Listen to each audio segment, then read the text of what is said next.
got to talk about melting ice around the Arctic and how bad it is getting. Let's go into the details. Climate change is accelerating the melting of ice in Greenland. This has a serious implication not only for the Arctic, but also for the global climate, including the U.S. and Europe. According to a new study, melting episodes of snow and ice melt have been about twice as frequent during the summer in recent decades compared to the period 1950 to 1990. So that's what they compared this study to, is that period of time.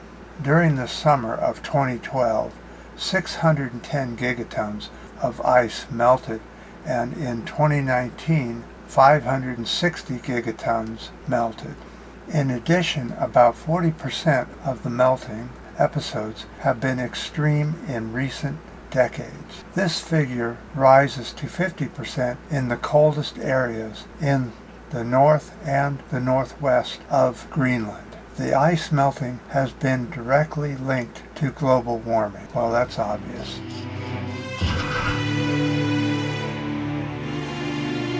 The Arctic is warming at 4 times the global average, which we've already known. Greenland's melting ice has global consequences as it is a major contributor to sea level rise around the world. These changes in temperature and precipitation patterns will increase climate extremes in the future. This highlights the importance of reducing or getting rid of greenhouse gases caused by fossil fuel burning. Alright people, so there it is, another new study that tells us exactly the same thing we've already heard over and over, but in a different way. It's looking at what's happening only in Greenland, and we know that's been happening for years and is accelerating very quickly. And the people that live in low-lying areas such as Florida and around the coast of the U.S. and the rest of the world know this.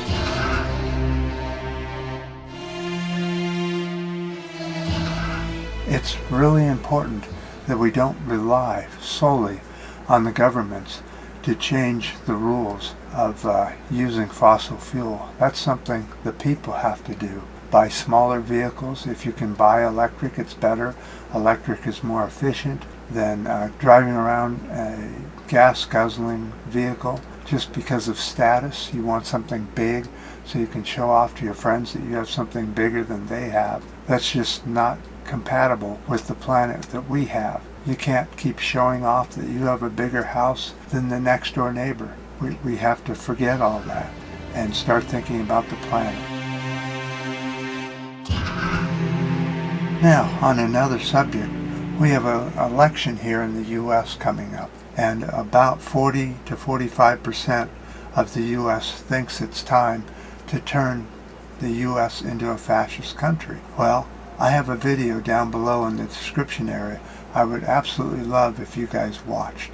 You can find out what a fascist country does to their people and what happens when fascism strikes. It's not a pretty sight. But go ahead and watch this video, and when you get done you can come back here and make a comment whether you believe it or not, or whether it pertains to you and how you feel about it. But what we think and what we do in this next election is so important, and hopefully this video will show you what true fascism is really like. It comes very quickly, and it's very difficult to get rid of once you have it. Once you're in a fascist country, you're in it for decades, or maybe even 100 years, and you have to live with it. So make sure you watch the video, come back here, and tell us what you think. I appreciate any comments you have, any new subscriptions, and thumbs up. And until next time.